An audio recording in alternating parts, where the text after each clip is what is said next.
Vais a ver después que Leonardo tiene una voz de barítono fenomenal, o sea, no tiene ningún problema para hablar.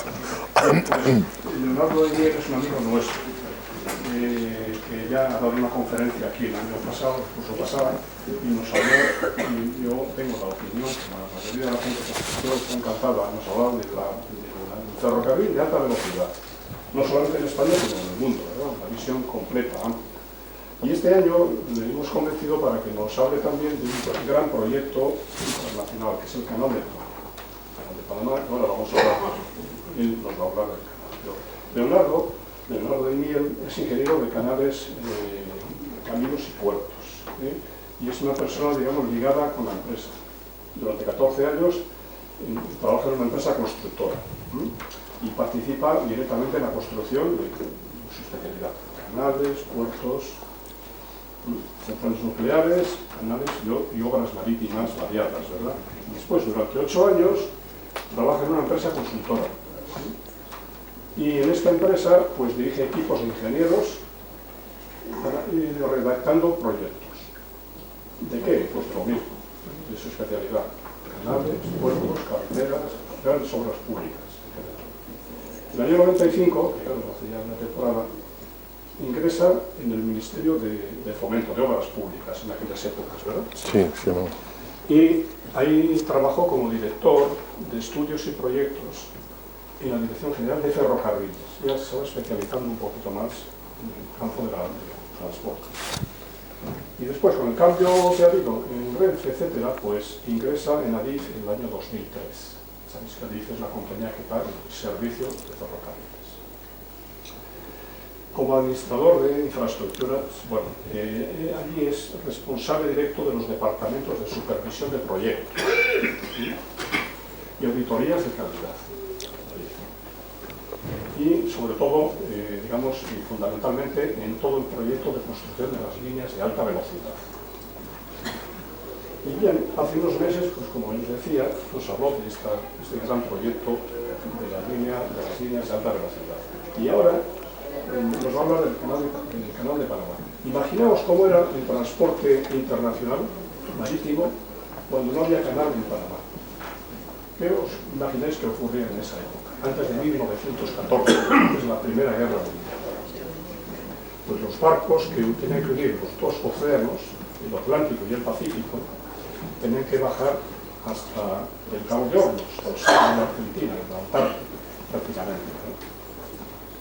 Viaje de ida, el sur, viaje de vuelta al norte, por el otro océano. Eso suponía unos costes en el transporte desproporcionados. Unos costes eran, no sé cuántos días tardaría un barco del promedio haciendo ese viaje. Unas semanas. Semanas, por lo menos 3 semanas.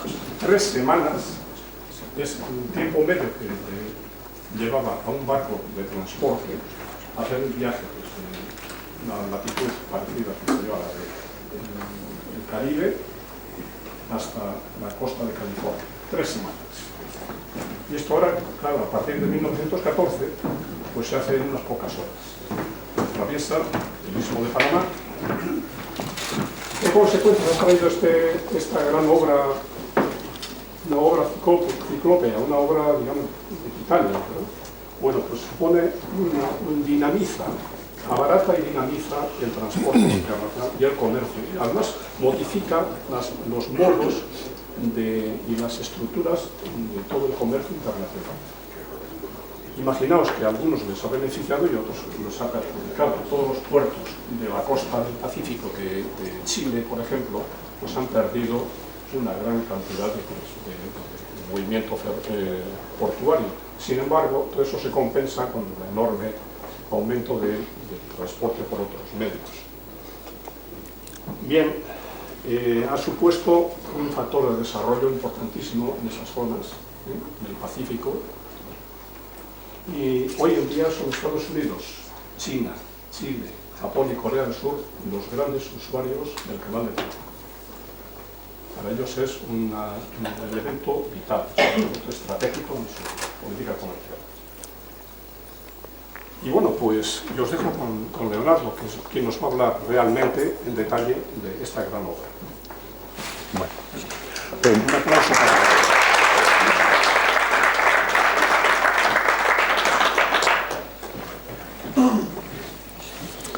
Buenas tardes. Muchas gracias, Gabriel, por tu presentación y también gracias a la Universidad Popular Carmen de Michelena de Tres Cantos por la oportunidad que me da también de dirigirme a ustedes una vez más. Supongo que se oirá relativamente bien, ¿no?, a pesar de la falta de megafonía, como ya nos dijo Gabriel. Le voy a hablar sobre el Canal de Panamá, que es una de las mayores obras construidas en el mundo. Vamos a hablar de su historia, de su funcionamiento, de su importancia económica y también de su futuro, que está ligado a su ampliación, cuyas obras se están construyendo en estos momentos. Espero que le resulte interesante lo que le voy a decir.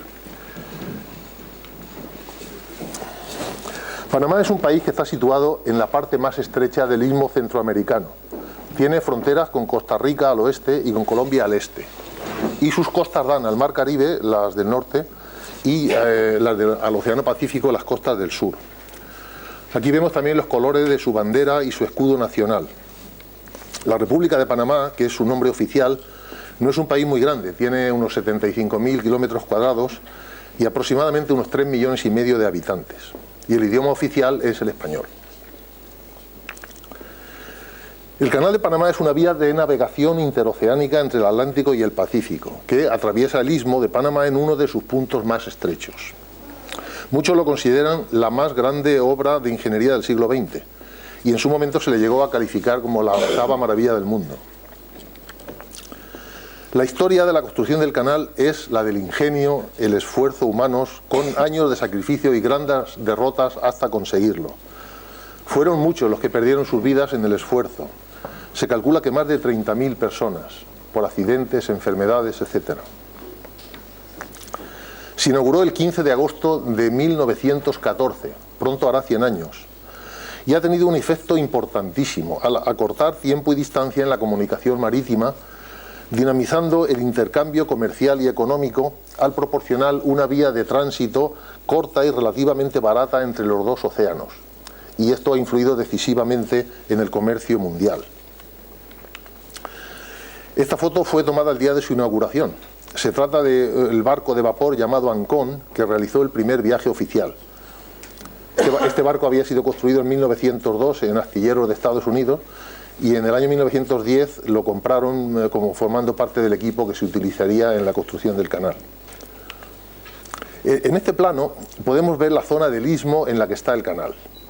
Aunque podíamos pensar a priori que la orientación del canal es de este a oeste, realmente vemos que es de nordeste a sudeste.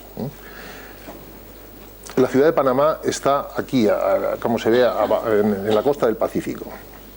Esa es la capital del país. Aquí vemos un esquema de la zona del canal más ampliada. El canal no es una obra excavada en toda su longitud, sino que se excavaron solamente entre comillas, los tramos necesarios para unir ríos y lagos ya existentes. En total, aproximadamente la mitad del recorrido.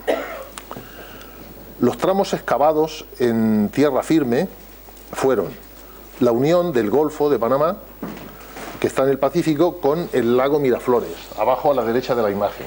Esa zona se excavó en tierra. Se excavó también la unión de ese lago con el río Chagres. La unión de ese lago hasta llegar al río Chagres. Esa parte fue la más difícil de la construcción. Ese río abastece al actual lago Gatún, que se creó a posteriori, ya veremos después. Y luego también se excavó la unión de ese lago Gatún con el Mar Caribe. Esas fueron las tres partes más importantes de la excavación. Aproximadamente esa excavación es la mitad del recorrido. Lógicamente también se dragaron los fondos en ríos y lagos en las zonas necesarias para aumentar la profundidad y con ello aumentar el calado de las embarcaciones que lo podrían cruzar. En este esquema podemos ver también la situación de las esclusas, que están situadas aquí, en esa parte, en esa zona, las esclusas de Miraflores, que son dos, las esclusas de Pedro Miguel, la esclusa, porque es una, en total son tres, y allí hay otras tres, las esclusas atlánticas de Gatún, elevan y los barcos a la misma altura prácticamente, pero en la parte pacífica están separadas en una por un lado y dos por otro. Esta es una imagen que me parece interesante para hacerse una mejor idea de la ruta de navegación entre ambos océanos. Esta es una foto aérea, pero está retocada para potenciar los colores y ampliar la anchura del recorrido en las zonas más estrechas. Hacia el centro de la imagen, aproximadamente en esa es la zona que decía antes, que es la parte más difícil de la excavación, porque es la zona más montañosa en la que fue necesario excavar más. Esa zona se llama el Monte Culebra, de la cual les voy a hablar más adelante. La historia del Canal de Panamá se remonta a los primeros exploradores españoles en América. La ubicación estratégica del Istmo de Panamá y la corta distancia entre los océanos, hay aproximadamente unos 82 kilómetros, dio lugar a varios intentos a lo largo de los siglos para crear una ruta a través del Istmo, aunque la mayoría de los primeros proyectos consisten en una ruta terrestre que conectaba los puertos situados en ambas orillas. El Istmo de Panamá ya era utilizado, obviamente, por los nativos americanos antes de la llegada de los españoles en el siglo XV. Los primeros exploradores españoles descubrieron antiguos caminos que atravesaban el istmo que eran utilizados por las civilizaciones precolombinas. Las primeras ideas que se documentaron sobre construir el canal en Panamá lo fueron en el siglo XVI, después de los reconocimientos sobre el terreno llevados a cabo por Hernán Cortés y Colón. En este año 2013 que estamos ahora se conmemora el 5º aniversario del hecho de que Vasco Núñez de Balboa, en 1513, fue el primer explorador europeo que vio el Océano Pacífico, al que llamó el Mar del Sur. Al año siguiente abrió una ruta desde Santa María la Antigua del Darién, que está en la costa atlántica de la actual Colombia, hasta la bahía de San Miguel. Abrió esa ruta, la bahía de San Miguel está en el Pacífico. Y esta ruta fue abandonada al poco tiempo, pero habían iniciado, sin saberlo, la globalización del comercio mundial, que siglos más tarde, los vemos ahora, pero ya unos años después de aquello, quedaría conectado el galeón de Manila con la flota de Indias. Bueno, en noviembre de 1515, el capitán Antonio Tello de Guzmán, con errata y todo, descubrió una carretera que atravesaba el istmo, la cual había sido utilizada por los nativos durante siglos. Fue mejorada y pavimentada por los españoles y se convirtió en el luego llamado Camino Real, que se utilizó para transportar mercancías y tesoros desde la costa del Pacífico al Atlántico, en la zona de Portobelo, y de allí traerlo a España, y por ello se convirtió en la primera gran ruta del istmo, el Camino Real. Y en 1524 el rey Carlos I de España ordenó realizar estudios topográficos porque excavar un canal en algún lugar de Panamá haría que los viajes a los territorios que actualmente ocupan Ecuador y Perú en el oeste del continente fuesen más cortos, y ello permitiría que los buques evitaran el Cabo de Hornos y sus peligros, especialmente para el transporte de oro. Se realizó un primer anteproyecto en 1529 y continuaron luego después diversos estudios sobre el terreno. José de Acosta, que fue un jesuita, antropólogo y naturalista español que desempeñó importantes misiones en América desde que en el año 1571 viajase a Perú, escribió en 1590 un informe sobre la dificultad de unir los dos océanos como querían algunos navegantes y exploradores españoles. Entre otras cosas decía en su informe: algunas personas han hablado de excavar este terreno de 6 leguas y unir un mar con el otro. Eso sería inundar la tierra, porque un mar está más bajo que el otro. Lo cierto es que el bajo nivel tecnológico de la época hizo imposible este propósito y se abandonó la idea, y luego a lo largo de los siglos ha habido numerosos intentos para construir un canal interoceánico, aunque solo les voy a mencionar los intentos más significativos. Posteriormente a los intentos españoles ya hubo estudios realizados por portugueses, escoceses e ingleses.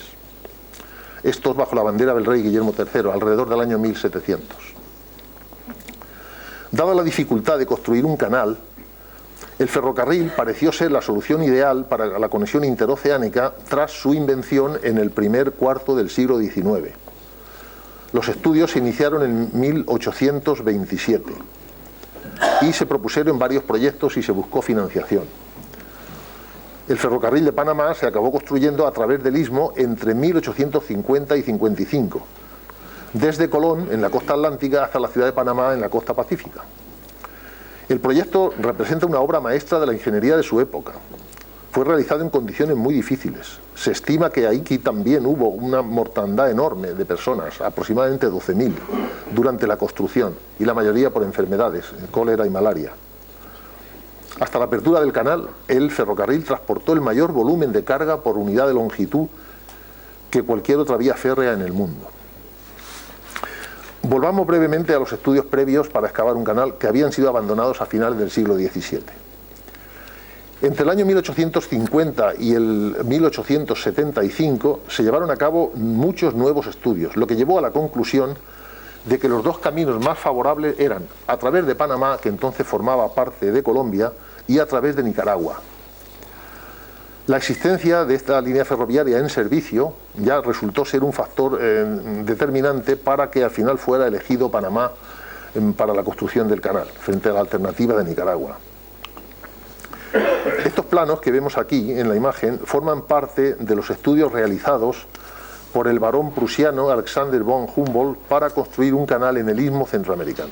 El de la parte superior de la imagen es una propuesta de construcción en Panamá y el de abajo corresponde a la propuesta a través de Nicaragua, porque en Nicaragua, al tener el lago, pues aproximadamente la tercera parte del recorrido podría hacerse navegando por el lago.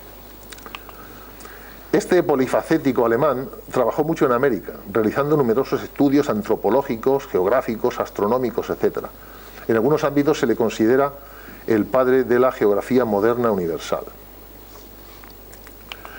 Pero fue el ciudadano francés, Fernando de Lesseps, el que presentó el proyecto que empezó a construirse, aunque resultaría no ser el definitivo.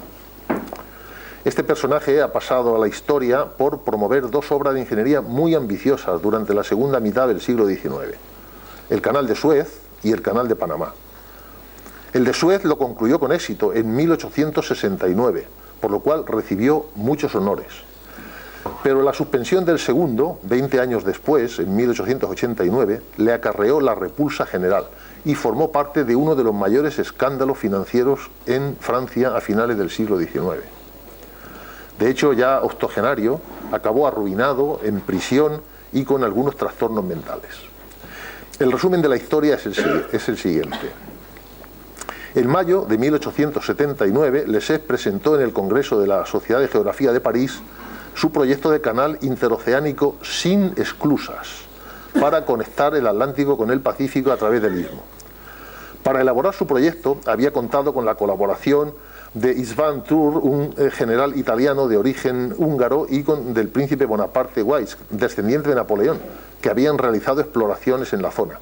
Y este último había indicado en un informe que el canal debería hacerse con esclusas, pero Lesseps estaba demasiado influido por su éxito reciente en Panamá, en Suez, y desechó el informe. Seguía empeñado en hacerlo sin esclusas. El proyecto de Lesseps se aceptó y se le otorgó una concesión por 10 millones de francos. Estimó el costo de la obra en 600 millones y fundó la Compañía Universal del Canal Interoceánico de Panamá, que recaudó los fondos necesarios para realizar el proyecto vendiendo las acciones de la empresa. Y fue a Panamá a cumplir su sueño, que era también el sueño de muchos miles de accionistas, y fracasó escandalosamente. El 30 de diciembre de ese mismo año, 1879, Lesseps llegó a Panamá con su familia. Se construyeron lujosísimas mansiones para él y el equipo de técnicos europeos y personal especializado que le acompañaba. Las obras comenzaron en el año 81, enfrentándose a varios e importantes problemas: la complicada orografía y geología del terreno, la climatología, que era propia de una selva tropical, las epidemias de malaria y fiebre amarilla, la elevada mortalidad del personal por accidentes y enfermedades, las sublevaciones, etc. Panamá se ganó el mote internacional de tumba de europeos. Lesseps tuvo serios problemas para conseguir obreros especializados. Trajo entonces trabajadores, cuando ya se había muerto la mitad de ellos, trajo trabajadores de las Antillas, quienes mostraron una mejor resistencia a la fiebre amarilla, pero morían de disentería. Y cuando el dinero se estaba acabando, faltando muchísimo aún para terminar, regresaron a Francia y pidieron más dinero, que los accionistas le entregaron, convencidos por las positivas noticias que publicaban ciertos periodistas convenientemente sobornados. Lesseps había elegido inicialmente la solución de un canal a nivel, como había hecho con Suez, a través de un terreno prácticamente llano y en una zona muy seca. Sin embargo, un proyecto de este tipo en Panamá no era viable, porque había que cavar enormes trincheras hasta la cota del agua en el océano, además de trabajar en un terreno muy malo, formado por diferentes capas de materiales inestables y degradables con el agua de las frecuentes e intensas lluvias de la zona, que además producían frecuentes desbordamientos del río Chagre y se inundaban las obras cada 2 por 3. Se buscó la ayuda del famoso ingeniero Gustavo Eiffel, quien negoció su colaboración mediante una jugosa cantidad y la participación mayoritaria de las acciones. A cambio, entregó a Lesseps los detallados planos de un canal escalonado con un complicado juego de esclusas. Esto sucedía en 1887, 6 años después del comienzo de las obras. Eiffel llegó a la conclusión de que el canal debía incluir esclusas para adaptarse al terreno montañoso de la región, particularmente porque el llamado macizo de la Culebra, que hemos visto antes, era un gran obstáculo en la ruta del canal. Vamos a ver un par de fotos de la época sobre la excavación de ese monte Culebra. Con los medios que tenían, pues el material salía excavado en vagonetas por líneas de ferrocarril que se montaban y desmontaban con frecuencia, porque había que irlas cambiando a medida que la excavación avanzaba. Esta foto corresponde específicamente a la zona del monte Culebra. Como indica el pie de la foto, está tomada en diciembre del año 1904. Y esta otra foto está tomada aproximadamente en el mismo sitio, pero ya casi un siglo después. Bueno, sigamos con la historia. Otro importante problema se produjo en septiembre del 1882, porque un terremoto sacudió América Central y hubo que interrumpir los trabajos durante algún tiempo, lo cual llevó a una bajada muy fuerte de las acciones de la compañía. Con tantas dificultades y cambio de proyecto, la obra iba bastante retrasada y los gastos eran mucho mayores de lo que se había previsto, por lo que Lesseps hizo un llamamiento a ciertos hombres de negocios, como el barón Reynage y Cornelio Herz, que no dudaron en sobornar a la prensa y a algunos ministros y parlamentarios para obtener financiación pública. Sin embargo, los detractores de Lesseps no le dejaron en paz y el caso se descubrió. Y en París los ataques de la prensa fueron cada vez más abiertos y afectaron a la opinión pública, lo cual condujo al llamado escándalo de Panamá. Este escándalo resultó nefasto porque el dinero se terminó y en 1888 Lesseps se vio obligado a parar los trabajos y abandonar el proyecto. Ya octogenario, fue sometido a juicio, encontrado culpable y condenado a prisión. Gustavo Eiffel también fue llamado a juicio. Creían que era uno de los compinches y apenas pudo salvar el pellejo, pero no así su honor. Tuvo que devolver el dinero que había cobrado y se retiró para siempre de la ingeniería. En sus últimos años se dedicó a pintar y a estudiar la dinámica de fluidos. La compañía de Lesseps quebró oficialmente en febrero del 89, pero los intentos para realizar el canal de Panamá continuaron.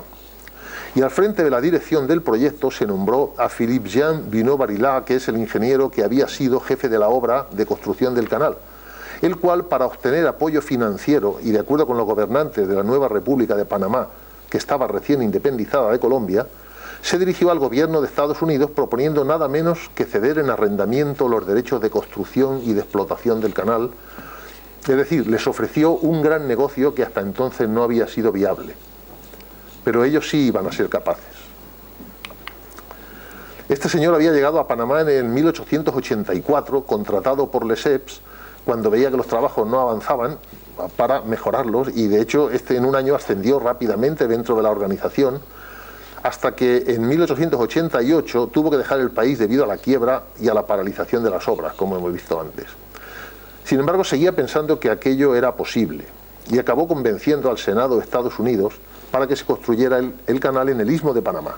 Porque hasta ese momento Estados Unidos, que ya habían hecho diversos estudios y analizado diversas opciones, ya pensaban en construir un canal a través de Nicaragua. Pero este ingeniero francés, con la ayuda del abogado neoyorquino William Nelson Cromwell, tuvo una gran influencia en la decisión final para que se construyera en Panamá. Una de las cosas que hizo para que cambiaran de opinión fue enseñar a los senadores unos sellos nicaragüenses en los que se veía el volcán Motobombo en erupción. Luego lo veremos. Además, para agilizar la independencia de Panamá de Colombia, que se produjo finalmente en noviembre de 1903, comenzó a planear con los líderes panameños una constitución, una bandera y un borrador del futuro tratado con Estados Unidos. No llegaron a cristalizar todas sus ideas, pero sí la más importante, que es el Tratado sobre el Canal. Y el 18 de noviembre de 1903 se aprueba finalmente el tratado que daba a los Estados Unidos el control del Canal de Panamá y su zona adyacente a perpetuidad. Aunque, como luego veremos, esto de la perpetuidad no fue así, porque este tratado fue derogado a finales del siglo XX mediante el Tratado Torrijos-Carter. Este señor estuvo muy involucrado en la construcción del canal hasta su inauguración en 1914. Después ya regresó a Francia cuando se acabaron las obras y sirvió como oficial del ejército en la Primera Guerra Mundial. Y en la batalla de Verdún perdió una pierna. Este es uno de los famosos sellos que les decía antes. Tuvo mucha influencia porque el año 1902 fue especialmente virulento en erupciones volcánicas en aquella zona. En mayo del 1902, 30.000 personas perdieron la vida a causa de un volcán en la isla francesa de la Martinica, y también en la pequeña isla caribeña de San Vicente entró su volcán en erupción.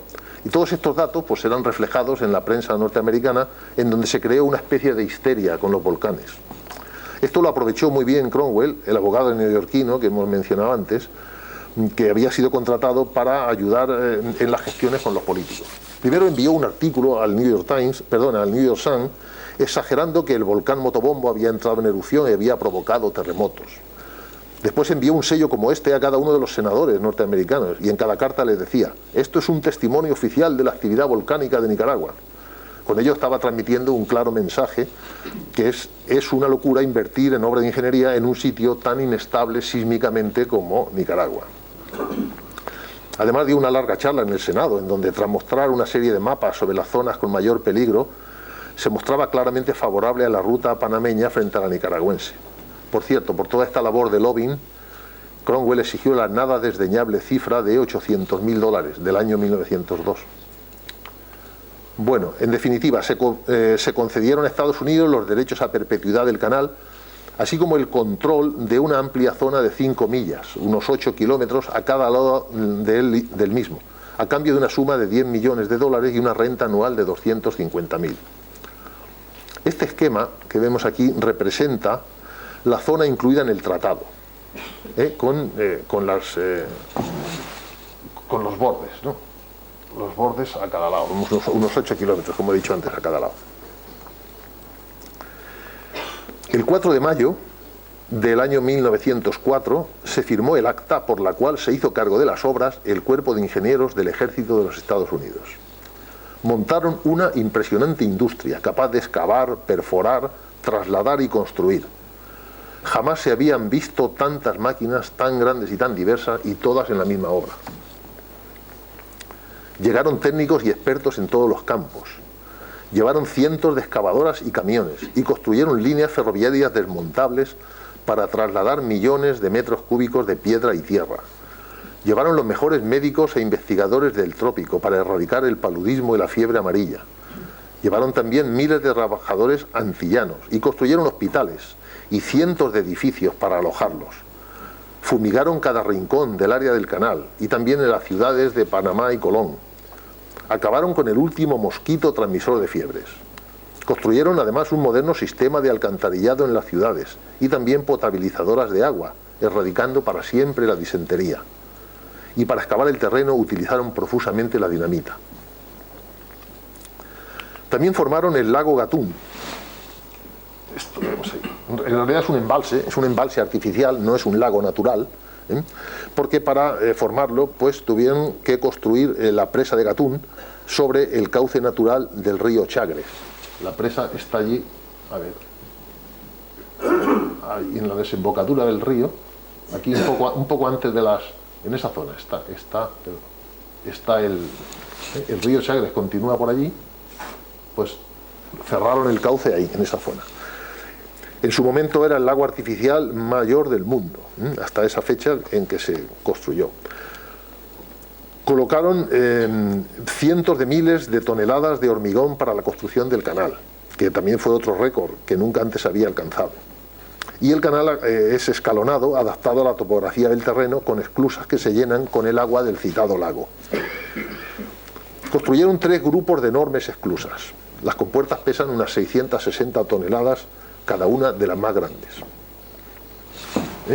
Esto ya lo hemos visto antes, ¿verdad? Donde están las esclusas, ahí hay 3, y como dije antes, aquí hay una, y ahí hay 2. Es decir, 3 esclusas para subir y 3 para bajar.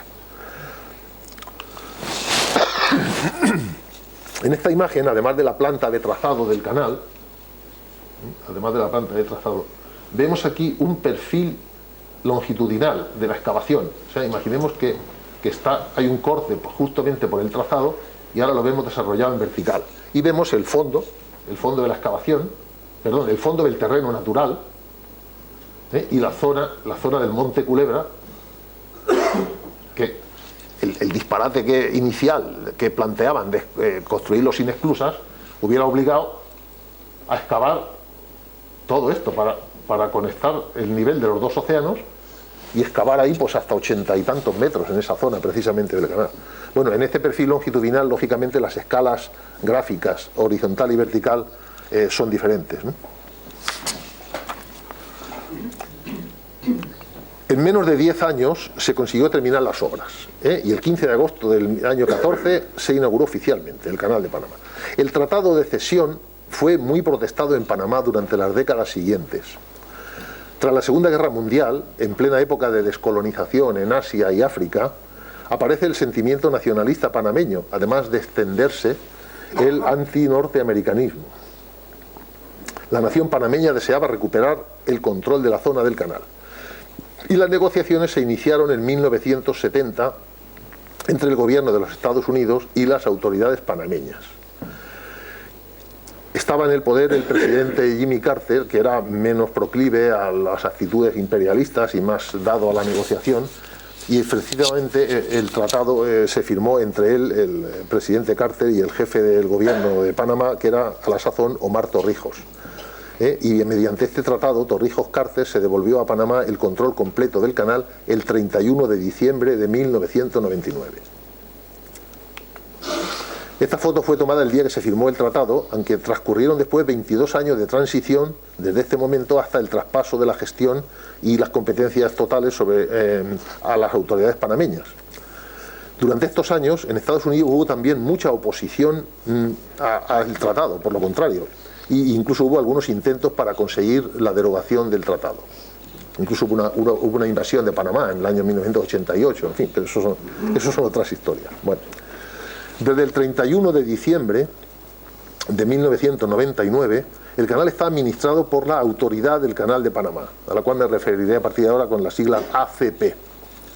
Es una institución autónoma dependiente del gobierno panameño, y ya en los primeros 6 años de explotación bajo administración panameña, el país recibió unos beneficios económicos equivalentes a los que había recibido durante los 85 años de administración norteamericana. Actualmente el canal es la mayor actividad económica de Panamá. Esta foto es del edificio de la sede central de la ACP, que está situada en la ciudad de Balboa, en la costa del Pacífico, cerca de la capital. Y vamos a hablar ahora del funcionamiento del canal. La construcción de las esclusas fue fundamental, no tanto por la ligera diferencia de nivel entre los océanos, como temía el jesuita español del siglo XV, no tanto digo por la diferencia de nivel entre los océanos, como por la necesidad de elevar los barcos para no tener que hacer excavaciones demasiado profundas. Por ello decidieron hacer un sistema que no requiriese que el canal estuviese a nivel del mar.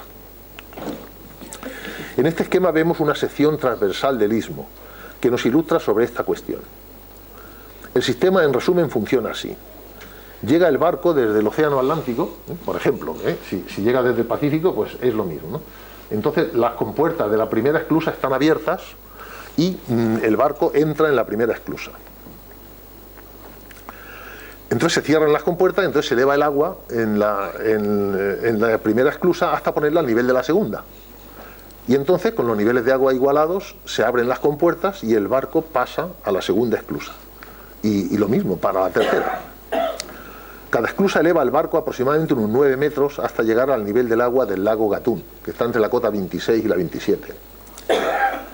Oscila, pero no mucho. Y el buque navega luego por el lago Gatún hasta el siguiente sistema de esclusas, que son las esclusas de Pedro Miguel. Ahora las esclusas van bajando el barco en varios pasos, siendo el lago Miraflores uno de los pasos intermedios hasta llegar a las esclusas de Miraflores y después finalmente al Océano Pacífico. El sistema lógicamente es el mismo, pero al revés cuando circula en sentido inverso. Las esclusas se llenan de agua por gravedad, es decir, dejando pasar el agua desde el lago Gatún, que es el nivel más alto.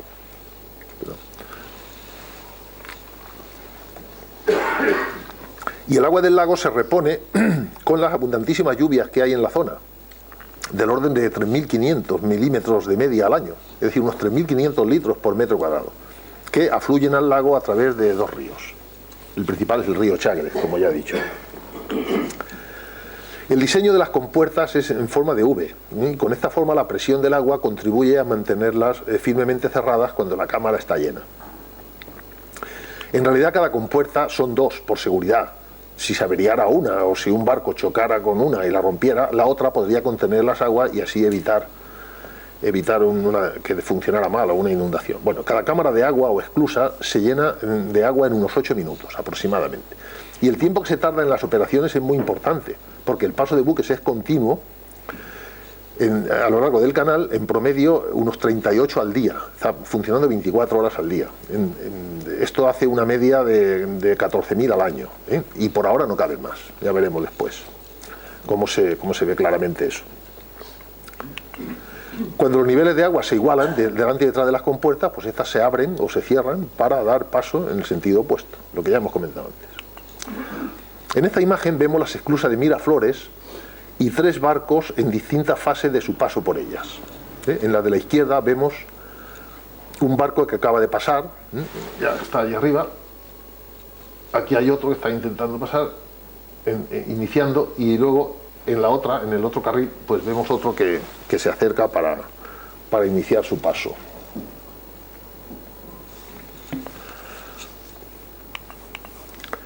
Realmente no todos los mares del mundo están simultáneamente al mismo nivel. Es más, en un mismo mar pueden estar a distinto nivel en lugares diferentes.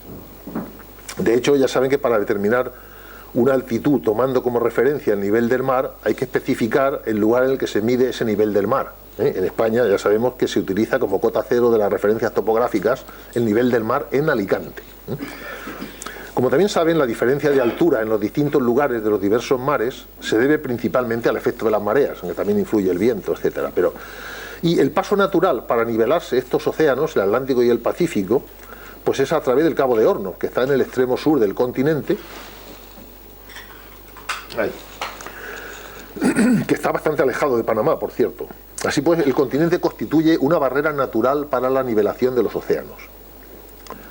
Por otra parte, el efecto de las mareas es muy distinto en ambos océanos, porque la carrera de marea, que es la diferencia entre la bajamar y la pleamar, pues en el Pacífico es del orden de los 7 metros, es decir, unos 3,5 de media hacia arriba y otro tanto hacia abajo. Y en el Atlántico la carrera de marea apenas llega a los 90 centímetros. Y además eso hay una alternancia de estación aproximadamente 2 veces cada 24 horas. Así que para comunicar un mar con el otro por el canal ya hubiera sido necesario hacerlo mediante esclusas, pero esclusas pequeñitas. Por este motivo no hubiese sido necesaria tantas como realmente se construyeron con el objetivo de elevar y descender los barcos. Por cierto que en este mapa vemos unas líneas rojas que son las rutas principales que seguían los barcos del Imperio Británico para acceder desde la metrópoli a sus territorios de ultramar y viceversa, antes de la construcción de los canales de Suez y Panamá. Panamá está aquí y Suez está aquí, pero hasta que se construyeron, pues hacían ese recorrido. Como ya hemos visto antes en este esquema, el trayecto de los buques pasa por 2 lagos que son realmente embalses artificiales que se han creado a propósito mediante la construcción de sendas presas. Con ello se obtiene una gran parte del trayecto navegable sin tener que excavar tanto. En este croquis nos vamos a fijar ahora en la situación de ambos lagos y también vamos a ver la ubicación de otros elementos interesantes de esta colosal obra. Bueno, los lagos son este, que es el más grande de todo, el lago Miraflores, que es muy pequeñito, pero bueno, vemos también ahí el corte Culebra, que les comentaba antes, Vemos también el puente del Centenario y el puente de las Américas, de los cuales hablaremos después. También otro elemento muy interesante, que es el lago Alajuela, que se construyó también formando una presa, la presa Madden, que aunque no está en el trayecto de la navegación, este embalse es fundamental para ayudar a mantener el adecuado nivel en el lago Gatún, por si en alguna improbable época de escasa lluvia bajara su nivel. Tras la apertura del canal en el año 1914, el incremento en el número de vehículos de carretera que necesitaban pasar de un lado a otro, porque esto era un corte en el continente, separaba América del Norte de América del Sur, pues había muchos vehículos que querían pasar, y esto puso de manifiesto la necesidad de que hubiese una forma de cruzar el canal, y entonces se crearon enlaces a través de ferries. El servicio se incrementó en agosto de 1940 con más barcazas que darían servicio principalmente a personal y vehículos militares. Aunque se pueden ver allí, todavía se pueden ver vestigios del muelle que servía para este tráfico. En junio del 42 se inauguró un puente para ferrocarril, pero no era permanente, porque no podía utilizarse cuando tenía que pasar un barco. Y luego en el 42 se añadió otro ferry, etc. Pero el puente de las Américas vino a eliminar todos estos ferries. Hasta 1962, año de la terminación de este puente, no había ningún elemento fijo en tierra firme que conectara el continente norteamericano con el continente sudamericano. Desde su inauguración en el año 1962 hasta la apertura del puente Centenario en el año 2004, este puente de las Américas era el único enlace carretero permanente entre el norte y el sur. El puente, como ven, tiene un diseño en arco con 1.654 metros de largo y una elevación de 118 metros sobre el nivel medio del mar. La altura esta es enorme, pero por estar donde está, para permitir el paso de la navegación bajo el puente. Y fue construido entre el año 1958 y el 62 por los Estados Unidos. Esto es una vista nocturna que se tomó el día que se inauguró su iluminación. Aquí vemos un barco militar pasando por debajo del puente de las Américas. Tras su inauguración, el puente se convirtió en una parte importante de la autopista panamericana, a través de la cual circulaban unos 10.000 vehículos al día, pero el tráfico fue aumentando hasta unos 35.000 vehículos diarios. Y el puente de las Américas acabó convirtiéndose en un cuello de botella de la autopista. Y el gobierno panameño decidió en octubre del 2000 la construcción de un segundo puente que cruza el canal, el puente del Centenario. Se construyó en solo 29 meses, con el fin de que estuviera abierto al tráfico en 2004, coincidiendo con el 90 aniversario del primer barco que transitó por el canal en agosto del año 1914, y debe su nombre a que conmemora el centenario de la creación de la nación panameña. El puente se inauguró en agosto del 2004, pero fue abierto al tráfico pues casi un año después, cuando fueron terminadas las nuevas carreteras que conducen a él.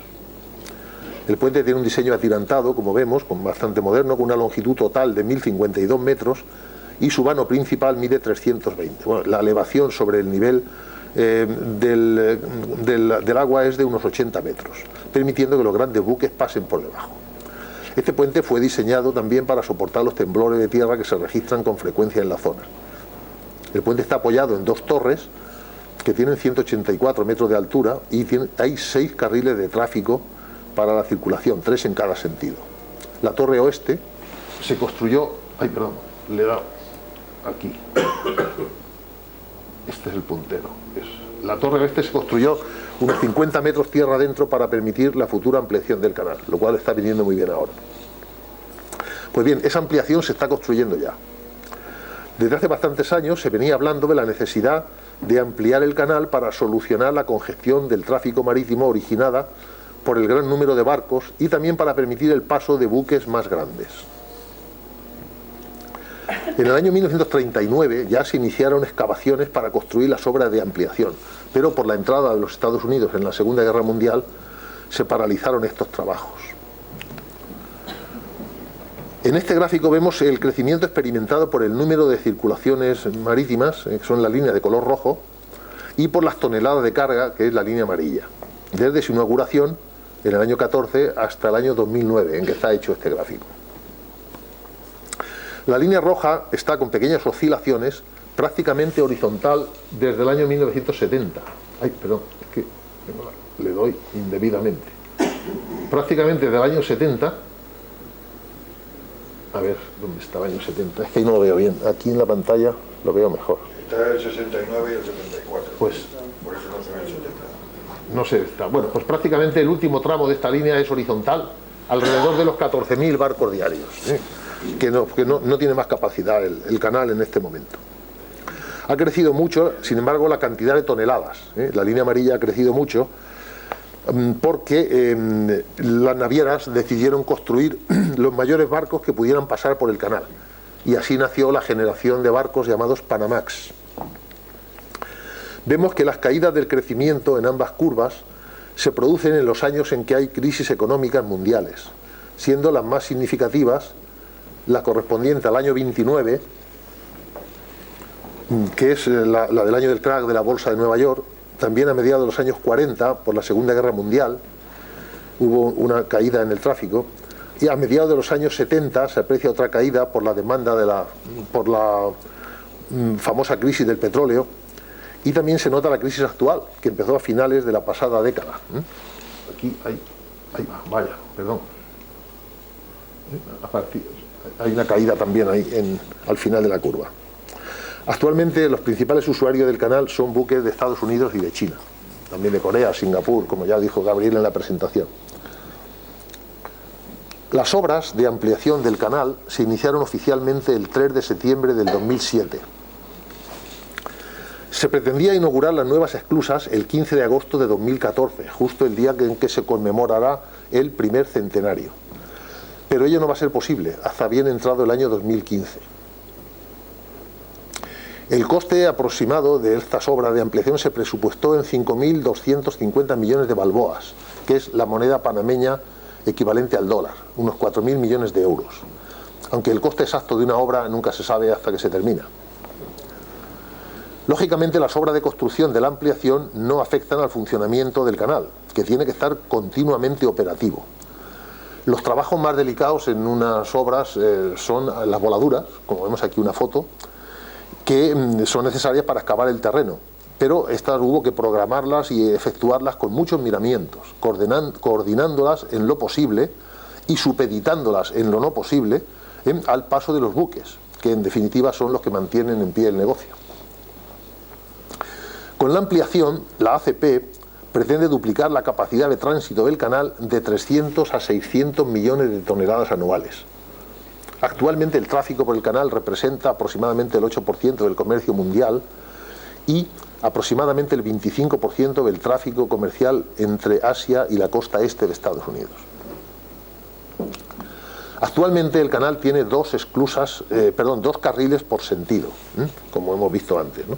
Aquí están en el lado atlántico las esclusas de Gatún y en el lado pacífico vemos aquí las de Miraflores. Y también vemos las zonas que están excavadas, fueron excavadas en el año 39, que ahora se están aprovechando, en cierta manera se están aprovechando para las obras actuales. Y estas líneas rojas, las flechas rojas, indican precisamente las zonas en las que se está construyendo el tercer carril de esclusas. Lo cual se va a permitir la navegación de buques de dimensiones bastante mayores que los de la clase Panamá. La ubicación de las nuevas esclusas está, como vemos aquí, próxima a las actuales. Y la ubicación, vemos, bueno, esto ya lo he comentado, las zonas excavadas antes. La ampliación consiste, pues, en la construcción de nuevas esclusas con mayor longitud, mayor anchura y mayor calado, mayor profundidad. Este es un plano donde se ve con mayor detalle, aunque ahí en la pantalla quizás se vea menos que en el ordenador, menos nitidez. Bueno, los recuadros se refieren a las zonas de entrada y salida del canal. El punto 1 se refiere a la profundización de las obras, o sea, las obras que hay que hacer en definitiva, pues son profundización de las entradas, tanto en el Pacífico como en el Atlántico.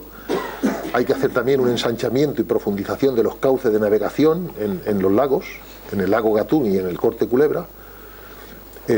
También hay que hacer, aparte de la construcción de las nuevas esclusas, van a hacer unos depósitos, están haciendo unos depósitos de reutilización del agua, que luego veremos cómo funcionan, y también se está aumentando el nivel máximo de operación del lago Gatún, excavando el fondo. Para elevar este nivel operativo del lago se está excavando, como decía, en determinadas zonas del fondo del lago, y se están construyendo otras 2 pequeñas presas para aumentar, no llega a medio metro, unos 45 centímetros, la capacidad del almacenamiento de agua. En este esquema podemos ver el cronograma base del proyecto de obras con el desglose de las principales fases. La raya azul, esta que vemos aquí, es la previsión de inicio de las operaciones, es decir, la puesta en servicio del canal, pues en el año 14, pero como ya sabemos se va a desplazar unos meses hacia la derecha. Bueno, vamos a ver ahora un vídeo sobre las obras de ampliación y su estado de avance. El vídeo dura unos 6 minutos y es relativamente actual porque está realizado en abril de este mismo año. Vamos a ver cómo se hace esto.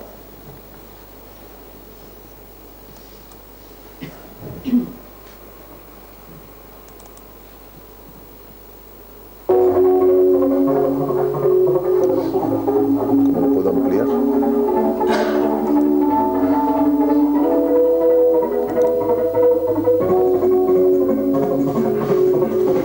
Quiero ampliar. Arriba del todo. Ah, situada en la gracias. cintura del continente americano, ha sido por siglos una puerta de tránsitos cada vez más grande. Este pequeño pero influyente país aloja el Canal de Panamá, una maravilla de la ingeniería del siglo XX. Desde su inauguración en 1914, ofrece a los mercados mundiales un cruce eficiente en tiempo y dinero entre los océanos Atlántico y Pacífico. La autoridad del Canal de Panamá ha puesto en marcha un programa de expansión de su capacidad para ofrecer al comercio marítimo un tercer carril capaz de transportar buques post-Panamax de un océano al otro. La inversión de 5.250 millones de dólares involucra proyectos en tierra y agua para acomodar un nuevo juego de esclusas. A la fecha, hemos alcanzado el 54% de avance global. Ambas entradas del canal están listas para los buques post-Panamax, ya que los proyectos de ensanche y profundización en el lado Pacífico y Atlántico han sido completados. La trayectoria en el lago Gatún y el corte Culebra han alcanzado los niveles requeridos, con solo un corto tramo por completar. Estos proyectos trajeron una gran variedad de equipos de dragado a las aguas del canal. El proyecto del tercer juego de esclusas consiste en 2 nuevos complejos de esclusas con cámaras suficientemente grandes para acomodar barcos post-Panamax. El contratista Grupo Unidos por el Canal ejecuta el contrato de diseño y construcción que les fue adjudicado mediante licitación pública en el año 2009. Desde entonces, ha delimitado, excavado e iniciado la construcción civil en ambos lados del canal. Las nuevas esclusas serán 30% más grandes que las actuales. En sus cámaras podrían acomodarse 3 edificios del tamaño del Empire State. Para garantizar un uso sostenible del agua, el diseño de las esclusas incluye 3 tinas de reutilización de agua por cada cámara, lo que permitirá que el 60% del agua pueda reusarse en cada tránsito. El flujo de agua entre las tinas y las cámaras será controlado por un sistema de válvulas encargado a la empresa Hyundai Samo Heavy Industries en Corea del Sur. El primer y segundo embarque de válvulas y trampas para desperdicios fueron recibidos en diciembre de 2012 y enero de 2013 respectivamente. El tercer juego de esclusas abrirá y cerrará sus cámaras con dobles compuertas rodantes de acero. Cada una de las 16 requeridas pesará en promedio 3.300 toneladas. Estas se construyen en Italia por la empresa Chimolai y se espera que las primeras 4 lleguen al país a mediados de 2013. En general, la construcción del tercer juego de esclusas registra un 43% de avance. Para erigir el complejo de esclusas en el lado Pacífico, se debe construir un cauce de acceso exclusivo y evitar usar el lago Miraflores. Esta conexión de 6.1 kilómetros de largo desde las nuevas esclusas hasta la entrada del Corte Culebra fue dividida en 4 fases. Las primeras 3 fases han concluido exitosamente. El contratista ICA FCC MECO, encargado de la 4ª fase en ejecución, ha alcanzado la profundidad del diseño y se concentra en la construcción de una presa que separará las aguas del nuevo cauce del lago Miraflores, ya que habrá una diferencia de 9 metros entre ellos. A marzo de 2013, este proyecto había completado 69% del trabajo. Para cumplir con el aumento en la demanda de agua, el canal expandido establecerá un nuevo nivel máximo operativo para el lago Gatún, su principal reserva de agua dulce. Este proyecto alcanza el 13% de ejecución. Mientras tanto, el trabajo también avanza en los verdes campos de la reforestación. Para compensar el desplazamiento de la flora en las áreas de los proyectos, más de 600 hectáreas de tierra panameña han reverdecido con nuevos árboles que crecen bajo el cuidado de los lugareños. Mamíferos, reptiles y aves han sido rescatados y reubicados en áreas protegidas. Debido a las intensivas operaciones de dragado y de excavación, restos de otras épocas han surgido. Los hallazgos arqueológicos incluyen puntas de flechas precolombinas y una daga del siglo XVI. El Instituto Smithsonian de Investigaciones Tropicales colabora con el programa analizando los fósiles de plantas y animales recobrados en los sitios de trabajo que cambiarán la manera que la ciencia moderna explica el cambio climático. Tal como la construcción del Canal de Panamá cambió el curso de la historia hace ya casi un siglo, su ampliación representa una evolución del intercambio entre consumidores y comerciantes. El camino está definido, los muros aumentan su altura. Esta es la creación de un nuevo capítulo histórico, y este pequeño pero influyente país en el centro del mundo enfrenta el desafío con responsabilidad, coraje y visión.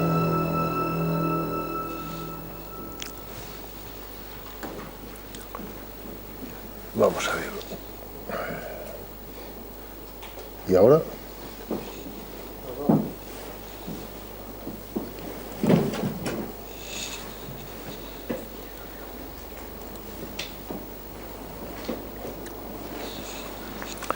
Bien, sigamos. Aquí vemos la comparación de las dimensiones entre las actuales y las nuevas esclusas.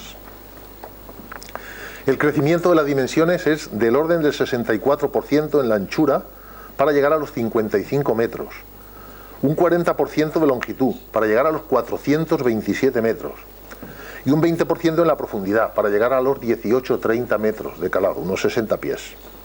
Es decir, cada esclusa tendrá una capacidad de 430.000 metros cúbicos, que es casi el triple de los 153.000 de las esclusas actuales. También se está ensanchando la excavación que se hizo hace un siglo en el Monte Culebra y se están dragando los fondos incluidos en los lagos para permitir la circulación de barcos mayores. La parte más importante de las obras de ampliación la está realizando el consorcio Grupo Unidos por el Canal, que ya nos lo han comentado en el vídeo, que está liderado por una empresa constructora española, que es SACIR, que tiene el 48% de participación. También está la empresa italiana Impregilo y también participa otra empresa de Bélgica y la constructora Urbana, que es una empresa panameña. Aquí vemos el paso de 2 barcos a la vez, en los dos carriles paralelos. En este caso ambos tienen casi la mayor eslora, anchura posible para poder pasar. Quedan pocos centímetros libres a cada lado entre lo que es entre el costado del barco y la pared. Luego veremos un vídeo también muy ilustrativo de esta cuestión. Como ya les he indicado, desde hace unos años las navieras que utilizan frecuentemente el Canal de Panamá construyeron barcos con las medidas máximas que hacen posible su paso por el canal. Son los llamados Panamax y estos son sus límites. Las medidas que tienen los barcos Panamax. El tonelaje típico de un barco Panamax de carga ronda las 65.000 toneladas. Si bien esta cifra varía, porque para aprovechar al máximo las posibilidades del canal hay excepciones a estas dimensiones máximas. Le voy a indicar algunas para que vean que la administración del canal hila muy fino para aprovechar al máximo posible las posibilidades de paso. Se permite el paso de barcos de hasta 62,5 metros de calado aéreo, o sea, unos 4 y pico metros más de lo que dice aquí, previa autorización, siempre que se coordine el paso del barco bajo el puente de las Américas, coincidiendo con la bajamar. Excepcionalmente se permite también el paso de barcos de hasta 32,61 metros de manga, o sea, unos 30 centímetros más de lo que dice aquí, con las consiguientes restricciones adicionales de calado. Aquellos barcos que tengan medidas que excedan la eslora y o la manga máxima por encima del nivel de los muros de las esclusas pueden pasar por el canal, pero previamente hay que hacer un estudio individualizado y siendo necesaria la inspección y autorización previas. Este tipo de barcos que hemos dicho, los Panamax, tienen los costados rectos, planos, para aprovechar mejor la anchura de las esclusas. Este que vemos aquí es un barco para transportar coches. Y este otro, con la misma idea de diseño, es un buque portacontenedores. En la foto se puede observar una franja bajo la línea de flotación, que eso significa que el barco no está totalmente cargado, porque algunos de los contenedores, para que no baje tanto de calado, han sido descargados en una parte, que están siendo transportados por ferrocarril a través del istmo, y después se vuelven a cargar cuando ya ha pasado el canal. Esto algunas veces ocurre también. Mira, este crucero logra pasar a duras penas, ¿no? Y también este otro, es un buque también portacoches. Vemos aquí la rampa, la enorme rampa que tiene de acceso, que en este caso la llevan recogida.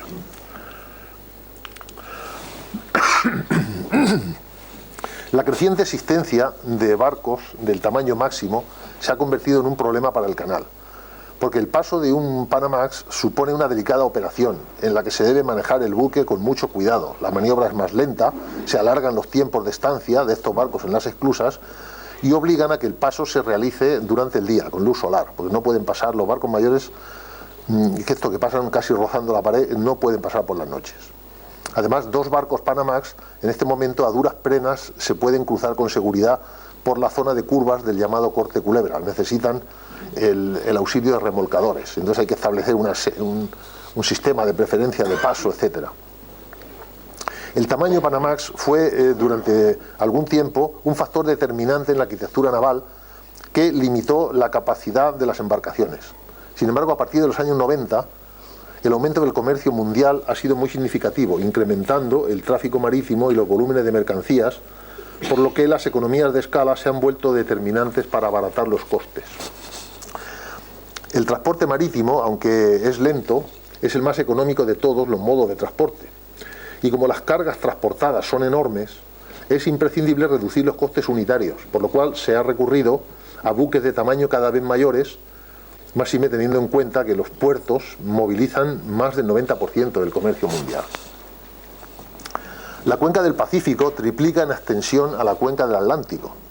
También la supera en población y sobre todo en la pujanza de la economía de las naciones asiáticas que la habitan. Los fletes para contenedores en un Panamax, nave que puede llegar a 4.500 contenedores, estos fletes no resultan competitivos entre Asia y América. Y por tal razón, los barcos Panamax han quedado rezagados en el escenario interoceánico para dar paso a las grandes embarcaciones llamadas post-Panamax, que hoy llegan a las 130.000 toneladas con casi 400 metros de eslora, 12.000 contenedores de carga y 15 metros de calado. Y se están construyendo cada vez más grandes. Actualmente ya está en circulación algún buque capaz de transportar 18.000 contenedores. Son los llamados triple E. Antes de ver la secuencia histórica de fabricación de barcos, le diré que lo que mencionaba antes de la economía de escala, en este caso es del orden que vemos aquí. Un barco sub-Panamax, el flete pues cuesta del orden de los 10 centavos de dólar por contenedor y milla. Y sin embargo en los super por Panamax se reduce hasta 2 centavos de dólar. Actualmente más del 30% de los barcos interoceánicos son del tipo de estos conocidos como Post-Panamax, que por su tamaño no pueden utilizar el canal. Es una razón fundamental por la cual la autoridad del Canal de Panamá se decidió a ampliar el canal, porque si no está perdiendo competitividad claramente, ¿no? Los barcos estos grandes que decía son los modernos portaaviones, los superpetroleros, los grandes buques portacontenedores. No obstante, las cargas de graneles, sobre todo carbón, minerales, gases licuados del petróleo, etcétera, siguen moviéndose principalmente en barcos panamás que son más adaptables a los puertos de origen y destino. Estos triple E que están aquí abajo al final del gráfico, pues pasan de 400 metros de longitud. El canal de Suez ofrece para el tránsito de buques 15 metros de profundidad máxima, y el de Panamá, pues en este momento ofrece 12,5, lo cual es una limitación muy grande. Esos 2,5 metros dan para mucho. Con la ampliación, el canal de Panamá podrá ofrecer 18-30 metros de calado, 60 pies. La travesía de ida y vuelta entre puertos del nordeste asiático y la costa este de Estados Unidos, por ejemplo, en este trayecto, se acorta alrededor de 3 semanas yendo por Panamá en lugar de Suez. Y como estos trayectos son predominantes en el tráfico marítimo mundial, además con tendencia creciente, la rentabilidad del Canal de Panamá, con la ampliación, parece más que asegurada, a pesar de intentos que hay, que luego podemos mencionar, si les parece, para hacerlo en Nicaragua. Hay en este momento estudios y una concesión para hacer un canal en Nicaragua. Este rótulo que aparece en la parte baja derecha de la imagen, que dice diferencia en TEUs por viaje 6.000, se refiere a que actualmente los barcos en Suez pueden pasar con hasta 6.000 contenedores más cargados, porque el calado es esos 2,5 metros que tiene más que Panamá. En este gráfico, que se ve un poco borroso, sobre todo en la parte de arriba, podemos ver las previsiones realizadas por la autoridad del canal sobre las aportaciones anuales a las arcas del Estado panameño. Cuando funcione el canal ampliado, este aportará aproximadamente unos 2.300 millones de dólares al año como valor medio en los próximos 11 años.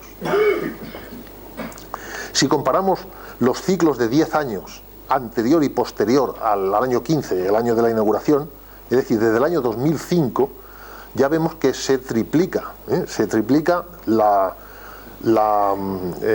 aportaciones del canal al Tesoro Nacional, y en los 10 años siguientes vuelve a triplicarse hasta 2025.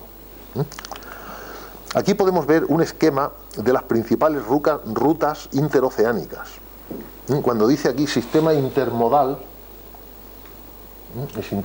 intermodal en los Estados Unidos se refiere al ferrocarril y a la carretera, a la cual se transfieren algunos cargamentos. Como ya hemos dicho, el tráfico a través del canal se moviliza con gran mayoría, con preferencia entre la costa oriental de los Estados Unidos y el lejano oriente, mientras que el tráfico entre Europa y la costa occidental de los Estados Unidos y de Canadá constituyen la segunda ruta principal del comercio marítimo.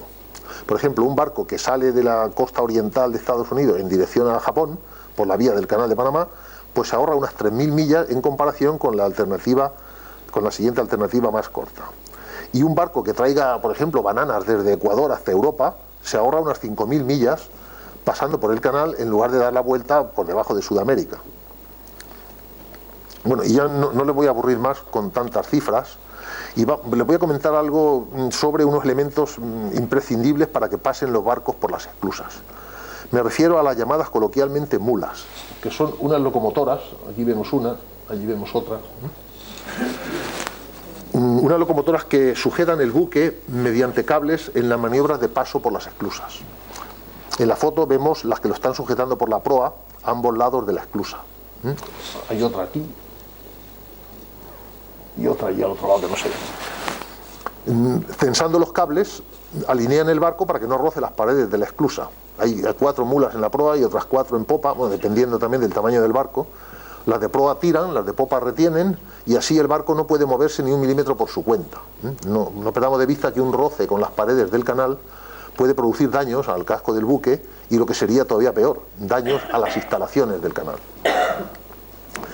Cuando el canal se abrió en el año 1914 se usaban locomotoras de vapor. Las de hoy son eléctricas. La ACP las encarga Japón, donde las fabrican por el módico precio de $2,5 millones cada una. Aquí vemos una más cerca.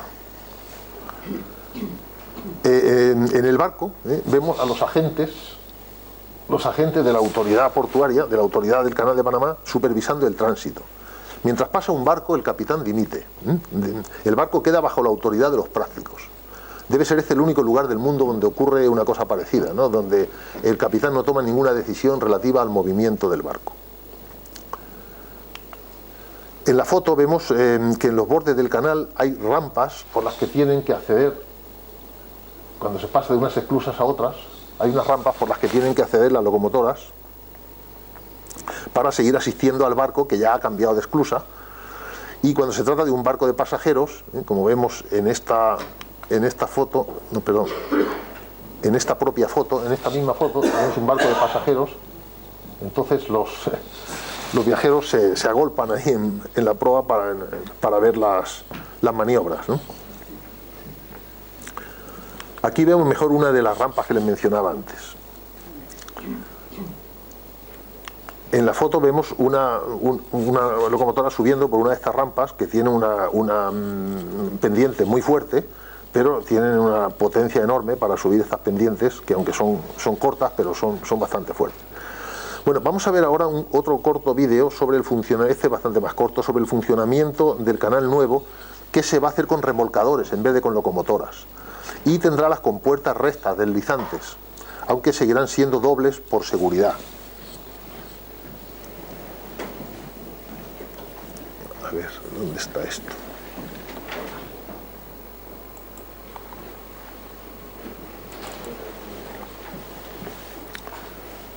Como esta no tiene sonido, voy a hablar yo un poquito, ¿eh? Vemos que tiran los remolcadores. ¿Y por qué va tan acelerado? No sé por qué va tan acelerado. Notemos una cosa, mira, aquí, bueno, a ver si lo puedo echar un poquito para atrás. Ha pasado muy deprisa, no sé por qué ha pasado. No ha llevado velocidad normal, tarda 2 minutos, pero ha pasado demasiado deprisa. Bueno, ya se imaginan cómo es, no sé por qué. Espero que los siguientes no pasen tan deprisa. Las compuertas son enormes, pesan cada una, ya nos lo decían antes, del orden de los 3.500 toneladas. Bueno, esas son las más pequeñas. Las mayores pueden llegar a las 4.000 y pico, ¿no? Vamos a ver algunas fotos que se tomaron durante la llegada de estas compuertas cuando llegaron a la obra.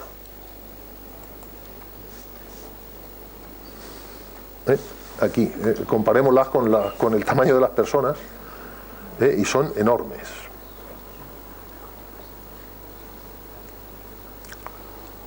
Se transportan en barco, porque estas cargas tan grandes no tienen otra alternativa.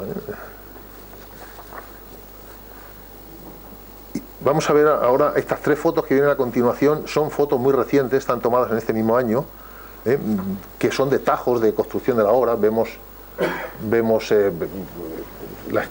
son muy grandes los tajos, las paredes de las esclusas.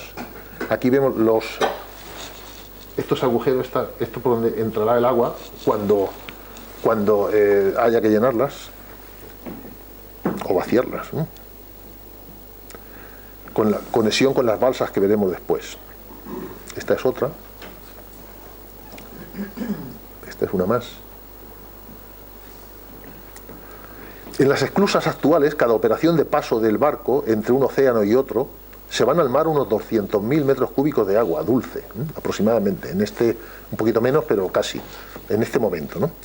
Con las nuevas esclusas, a pesar de que son mucho mayores, casi 3 veces más de capacidad, como os he dicho antes, esta cantidad será menor, se va a reducir a 184.000 metros cúbicos, con un sistema de tinas de recuperación de agua.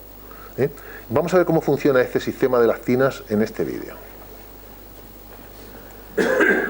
Ay, perdón, esto es... Hay que darle primero aquí. Eso es. Y ahora aquí.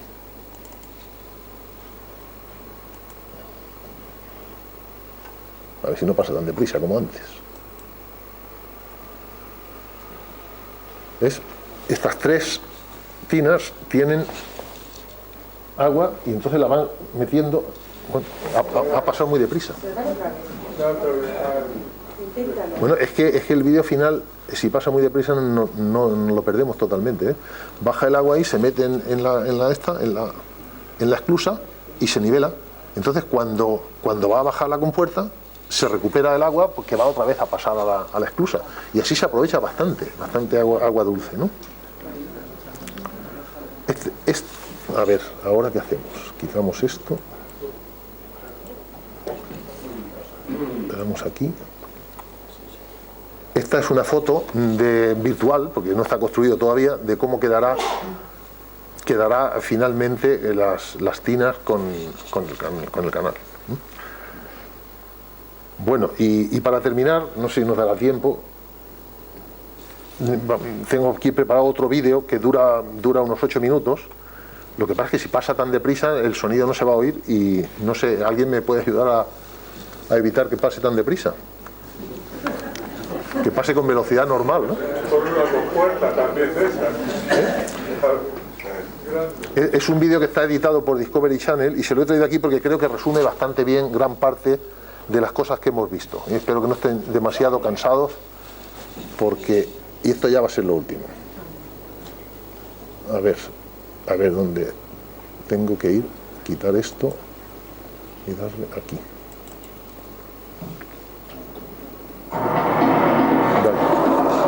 El Canal de Panamá. Un atajo náutico entre el Océano Atlántico y el Pacífico.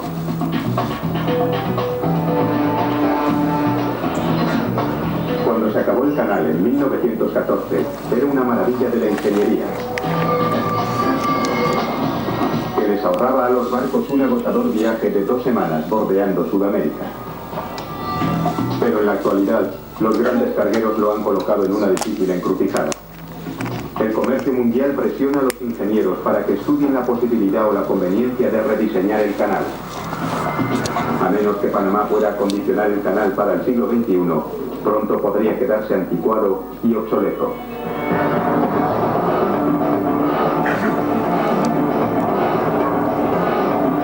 Megaconstrucciones, el nuevo canal de Panamá.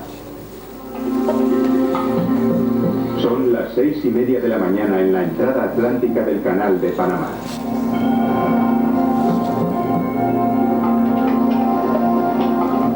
El experto piloto Dave Sherman se prepara para asumir el control de un petrolero con tripulación rusa.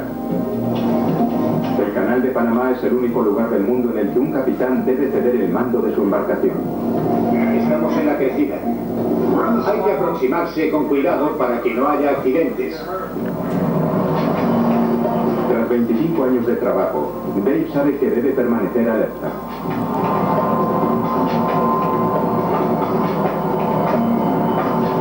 Buenos días, ¿cómo estás? Buenos días. Bienvenido a bordo. Gracias.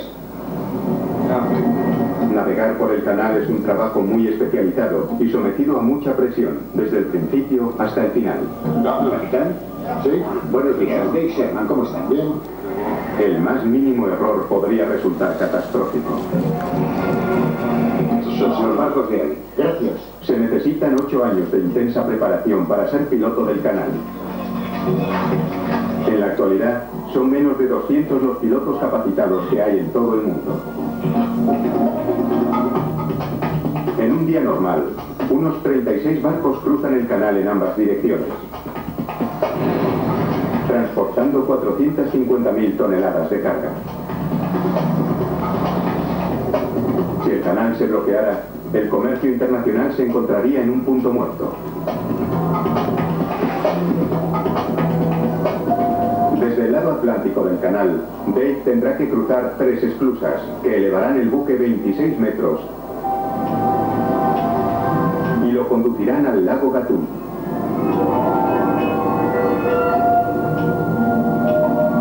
Al otro lado del lago, otro grupo de esclusas bajarán el barco hasta que esté a nivel del mar para salir al Pacífico.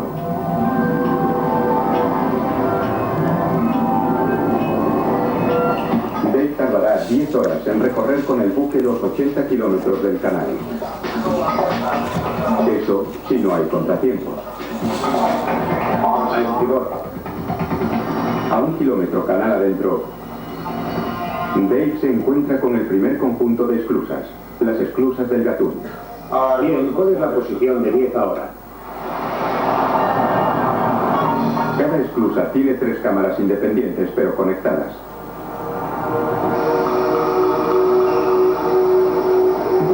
Cuando el barco entra en la primera cámara, los operarios especializados lanzan unas amarras para sujetar los cables de acero de 2,5 centímetros de grosor a la proa y a la popa del barco. Los cables están conectados a 2 potentes locomotoras que circulan a ambos lados del canal.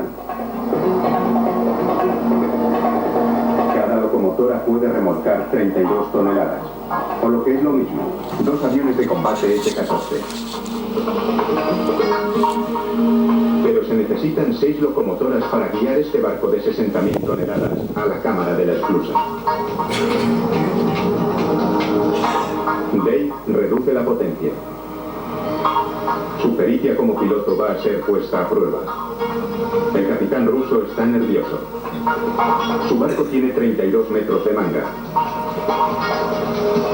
La cámara de la esclusa solo mide 33 metros y medio de ancho. Queda menos de 1 metro libre a cada lado.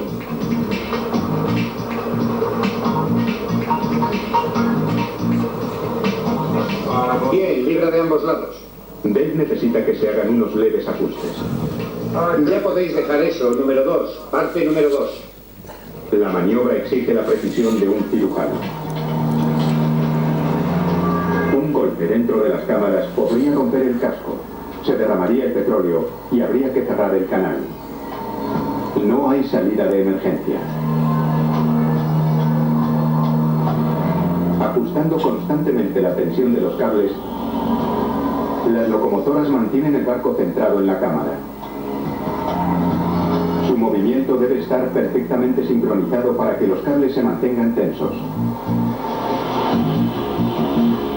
Las compuertas se cierran reteniendo el agua del océano.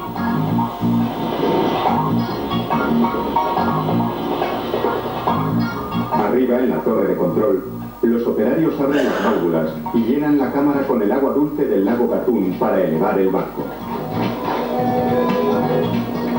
Aquí control. Son los mismos controles que se instalaron hace más de 90 años. La gravedad hace que el agua del lago llegue a la cámara de la esclusa a través de unos 100 orificios situados en el fondo.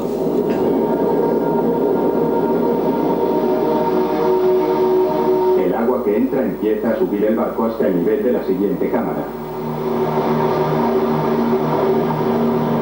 El agua debe entrar a un ritmo constante.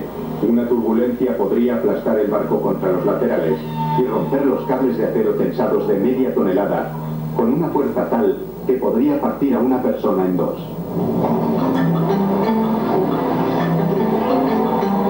Una vez que el barco ha sido elevado, las locomotoras suben hasta la siguiente cámara.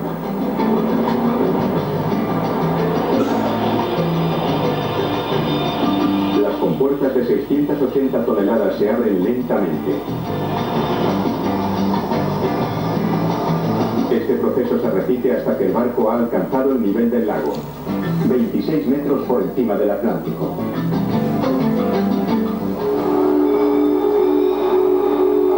A un barco como este se le considera un Panamax, porque tiene el tamaño máximo permitido para cruzar el canal. Cuando se inauguró el canal en 1914, el tamaño de las esclusas era el punto de referencia de los constructores de barcos. Pero los grandes cargueros modernos amenazan con dejar el canal obsoleto. Pueden llevar 3 veces más carga que un carguero normal y sobrepasan con creces las dimensiones máximas del canal. El canal de Panamá va a necesitar esclusas totalmente nuevas porque el tráfico de contenedores está aumentando y los barcos son cada vez más grandes. En el futuro, el canal de Panamá podría perder un montón de dinero porque el tráfico marítimo podría disminuir drásticamente. Es solo cuestión de tiempo. Si el canal de Panamá no se adapta a la industria de barcos comerciales, pronto se convertirá en una reliquia del pasado.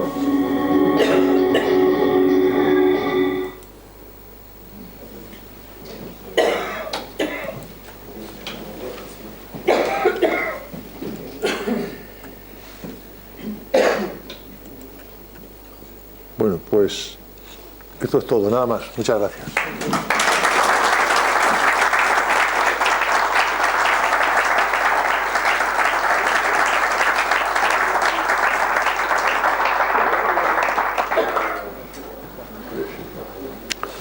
Supongo que tenemos tiempo por si quieren hacer alguna pregunta que yo les sepa contestar.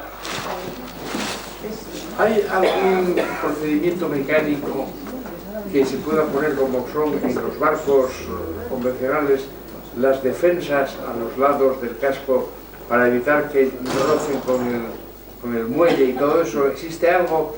¿O en esa cosa de centímetros estamos pendientes de la técnica de arrastrarlo?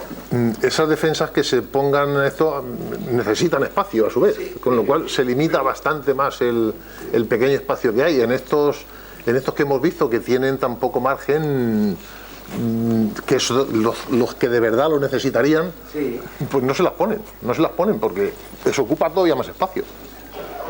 Entonces rozan las defensas, pero las rompen porque no. Además, con el sistema de las locomotoras no hace falta. Un terremoto, una cosa de esta. Claro, no, si pasa algo así, sí. ¿No podría quizás la técnica, haciendo confirmación de lo que acaba de decir este señor, en un sistema de soplados desde los laterales de las paredes, pero hablo de soplados de aire, no de agua, para evitar turbulencias? Sí. ¿Se ha pensado?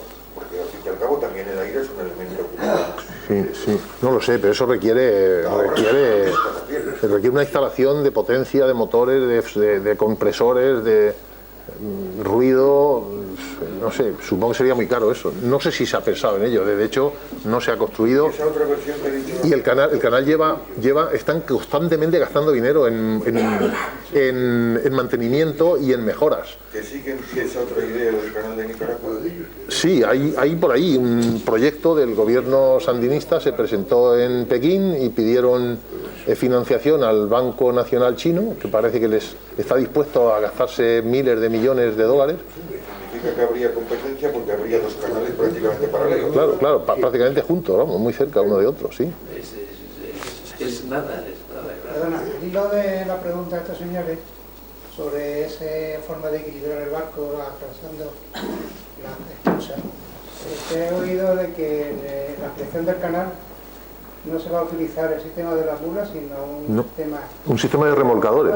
Sí, imagino que habrá tenido en cuenta las distintas opciones que han dicho. Ahí es posible que lo mejor es esta nueva, que tampoco. Sí, efectivamente, en el nuevo canal no hay locomotoras, son remolcadores y el barco no está confinado lateralmente como está aquí, como está ahora. ¿Son barcos que flotan o le llaman a otra cosa? No, son remolcadores náuticos, o sea, ¿Entran dentro de las cruzas? Sí, están dentro de las cruzas, están allí, acompañan al barco en su recorrido. Eso ocupa muy poco sitio, ocupan muy poco sitio, además se puede meter debajo del barco si llega el caso, pues son pequeños. Lo que pasa es que son potentes, tienen un motor muy grande, como la mayoría de los remolcadores que hay en los puertos, que vemos en cualquier puerto. Hola. Bueno, primero agradecerte la exposición, la claridad que has hecho, que ha sido justo. Y luego, ahora mismo, no ya la ampliación, si se pensase en hacer el canal de Panamá hoy, con la tecnología de hoy, ¿tendría tantas esclusas o dragarían más? Irían casi a nivel. Ahí la cuestión es que el Monte Culebra, que es el punto más alto, tiene 82 metros de altura. Entonces la idea que tenía el señor Lesseps pues era hacer un trincherón que tendría cientos de metros de anchura, ¿no? Con la tecnología actual, pues hombre, se pueden mover las montañas, ¿sí? No solo con la fe, con máquinas también se hace, ¿no? Se puede hacer, pero claro, todo ese material que se excava hay que depositarlo en tierra, en algún sitio hay que depositarlo. Eso da para cubrir el territorio, ¿no? Son millones y millones de metros cúbicos. Y otra cosa, ¿qué ha influido más en la navegación? Si el canal de Suez o el canal de Panamá. El canal de Suez tiene una cosa romántica también que... ¿Tú qué crees que ha hecho más por la navegación? El canal de Suez tiene más lejos, tiene más cerca Europa, pero tiene más lejos el continente americano, sobre todo el continente norteamericano, que es el que genera tráfico. En Estados Unidos genera muchísimo tráfico marítimo, recibe y emite muchísimos barcos, es el país probablemente el que más, con China también ahora, y Suez está más lejos de ellos. Para Estados Unidos ha influido más Panamá y para el resto del mundo probablemente Suez. Suez también está ampliando. Sí, Suez también lo están ampliando, sí. Porque le ven las orejas al lobo, o sea, ven que mucho tráfico que reciben ahora se lo van a perder. Y entonces, Una pues... pregunta, ¿cuánto tarda un barco de 60.000 toneladas en pasar el canal? en cruzar el canal? El tiempo que se necesita para pasar las esclusas y todo, aproximadamente en unas 8 horas, entre 8 y 10 horas. Depende de su tamaño y tal, pero en realidad entre que llega a una punta en el Pacífico y sale por la otra se tira casi 24 horas, 20 y algo de horas, porque tiene que esperar en el lago Gatún. Tiene que esperar porque hay turno de espera para entrar, ¿no? En las nuevas esclusas comentaba de que no iban a afectar al tráfico actual. Entonces, ¿qué se hace en paralelo a lo actual? Sí, están muy cerca de las actuales. Pero quiero decir que, claro, como las actuales van a ser el cuello de botella y por ahí no va a pasar los nuevos barcos, las nuevas estarán paralelas, ¿no? Están muy cerca unas de otras, Una de otras, exactamente, pero digamos que había entonces un paso por las nuevas y estarían las viejas. Claro, las viejas siguen funcionando, las actuales, vamos. Las actuales siguen funcionando para barcos más pequeños. De hecho, cuando hay barcos muy pequeños, los agrupan y pasan 3 de una vez. Cuando vienen veleros o vienen barcos de recreo pequeños, tal, meten varios de una vez y los suben y los bajan todos a la vez. Los que quepan, vamos. Por ejemplo, hablando de lo que hablaba aquí este señor, de que con la tecnología de hoy, pues efectivamente se podría hacer, pero yo pienso que había más problemas, sobre todo bajo el punto de vista de los estudios de impacto medioambiental, de seguridad y higiene en el trabajo, que lo que se hizo en aquella época hoy no lo permitiría. Claro, probablemente, sí. Sobre todo lo que los americanos hicieron para eliminar el tema de los mosquitos, que inundaron de gasoil, etcétera, etcétera. Sí. Pero sobre todo los residuos, es que la excavación genera residuos, genera muchos residuos y, vamos, de productos de excavación, piedras y tierra, y eso hay que llevarlo a alguna parte. ¿Y dónde se supone que se lleva? Pues aquí se utilizó bastante para hacer las presas, se utilizó bastante para hacer el hormigón de las esclusas, pero claro, eso es limitado, eso tiene una... Y además este terreno de Panamá no es bueno, es un terreno degradable, es un terreno que con el agua, entre lo que llueve allí y las inundaciones que tuvieron en su momento del río Chagre, pues era un barrizal continuo aquello, pues el fracaso fue enorme, como ya hemos visto, ¿no? Hasta que eso se hizo en condiciones, ¿no? Con maquinaria adecuada. Sí, yo quería hacer una pregunta de algo que puede ser una quimera y que seguro que se les ha ocurrido a muchos, que sería con una tuneladora conectar los dos océanos, no para hacer pasar transatlánticos, sino con fines energéticos. Esto sería una quimera, no solamente, posiblemente con gravísimos riesgos medioambientales, planetarios, desequilibrios. Es que vamos a ver, cuando hablamos de tuneladora, las que conocemos son las que tienen 8,5 metros de diámetro para pasar el ferrocarril. Pero es que, ¿qué diámetro hace falta aquí para meter un barco? No, repito, no es para barcos. No, perdón, entonces... No, por eso es una quimera. Con fines energéticos, con fines energéticos de obtener... poner una central eléctrica. Eso es. Una central eléctrica. Eso me imagino que no tiene nada que ver con el tema de hoy. Sí. ¿Nos podría decir algo sobre...? Pues hombre, como posible es, pero vamos, yo no sé, habría que hacer números. Eso, a ver, ¿quién se mete en una...? Porque tampoco es tan grande la altura entre el Atlántico y el Pacífico. ¿Cuánto es la altura media? La altura media, vamos a ver, entre el nivel medio del Pacífico y la pleamar hay unos 3,5 metros. 3,5 metros. Y la bajamar otro tanto. Y el Atlántico, pues ese nivel medio son 45 centímetros arriba y otros 45 abajo. La diferencia no llega o sea, es muy pequeña, ¿no? Para instalar ahí una central mareomotriz, no sé, a mí me parece que eso sería muy costoso. ¿Perdón? Sí, tiene 15 metros y la tramar. Y hay un pequeño aprovechamiento. No sé, oye, es cuestión de... No sé, que yo sepa no se ha estudiado ese tema.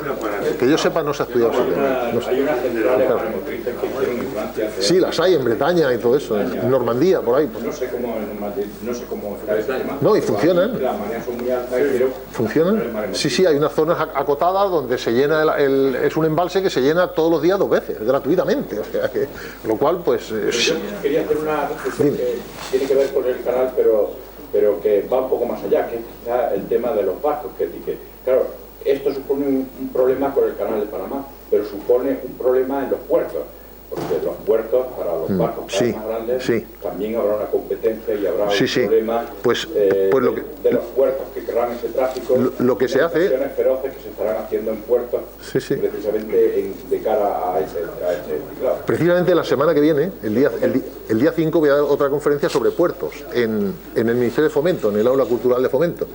Y precisamente el puerto mayor del mundo, que es el de Shanghái, pues han hecho una isla artificial a 25 kilómetros de la costa, en zonas donde el mar es más profundo, y se han construido una isla que tiene 20 y tantos kilómetros de largo. Han hecho un muelle, el muelle más largo recto, el muelle recto más largo del mundo, tiene 23 kilómetros, y allí atracan esos barcos, ¿no? porque tienen 18 o 20 metros de calado en zonas donde el mar es más profundo. Un problema añadido a... Es un problema, sí. Entonces esos no entran en los puertos, esos barcos no entran en los puertos. Si son graneleros, pues se descargan en barcos más pequeños. Bueno, los graneleros ya he comentado antes que van en esto, pero los petroleros pues lo descargan con tuberías, con tuberías que llegan hasta el barco y los descargan, o hacen pantalanes, que eso es relativamente barato, pues, porque no para sujetar precisamente las tuberías. Hacen pantalanes más adentro, unos kilómetros más adentro de la costa. Más... Pero los contenedores y esto... Eso no se puede, eso tiene que entrar al muelle donde hay grúas, y eso en Shanghái ya digo que lo han hecho una isla, donde tienen un calado muy grande y ahí lo aprovechan. Y claro, ese puerto se lleva el mercado mundial del tráfico. El nuevo canal, una vez que se imagino, se pone un reto adicional en cuanto al mantenimiento por dragar esos 6 metros adicionales de calado que tiene el antiguo. Sí, en este momento, vamos, ya el canal actual ya están constantemente dragando, constantemente, porque el terreno, como digo, es bastante degradable, entonces se aterra otra vez el fondo, porque las lluvias son muy intensas, aunque están bien protegidos los taludes, pues todo eso va produciendo aterramientos que cae tierra de las laderas, y todo eso va constantemente sacándolo y ensanchando y manteniendo el cauce en su anchura. Eso es constante. Lo he visto en el canal viejo, allí en sitio, pero claro, son 12 metros por lo que he dicho, pues este tiene 6 metros más. Me ha llamado la atención uno de los vídeos que vendían como ecológicamente, que estaban recuperando los animales y estaban reforestando. Claro, como todas las obras grandes que se hacen en países civilizados. La reforestación, más que una sistema ecológica, además es necesario, creo, para sí. Eso se hace un estudio de impacto ambiental, como lo hacemos aquí en España, en todos los países civilizados, digo, un estudio en el que se analizan las afecciones que tiene la obra al entorno, al territorio, a las aguas, al ambiente, al ruido, a la atmósfera, etcétera. Y se hace un estudio y se toman medidas previas, que eso incrementa el coste de las obras en un porcentaje, depende de qué tipo de obras, puede llegar al 5, el 10, en algunas líneas de alta velocidad, eso ha supuesto el 15% del coste de la obra. Las medidas de protección ambiental. Pero bueno, hay que hacerlo, porque si no, no... ¿Conoces la historia esta sobre el canal, sobre Nicaragua? Sí. Y el canal de que Lesseps, cuando decide diseñarlo en Panamá, es porque encuentra que Balboa, 300 años antes, ha dejado unas pequeñas ermitas en el paso desde Panamá hasta Balboa, que están intactas. Y entonces él dice, si están intactas es porque los movimientos sísmicos aquí son muchísimo menos violentos que en Nicaragua. Yo he estado por allí, en Nicaragua es un problema de terremotos, pequeños terremotos diarios. Yo he oído decir que la decisión de Panamá por Lesseps fue basado, bueno, en parte basado por la curiosidad esta de las ermitas de Balboa. Pues es muy probable que eso fuera un dato positivo. No me consta, no he leído nada sobre el tema. De hecho, el canal está hecho en el sitio más estrecho del istmo, lo cual ya de entrada parece el sitio más lógico para empezar. O sea, todo lo demás pues son estudios que se hacen porque, bueno, no se puede tomar una decisión de esta a la primera, ¿no? Hay que analizar otras opciones. Pero es que ya de entrada parece como el sitio más lógico, porque es que es el más estrecho.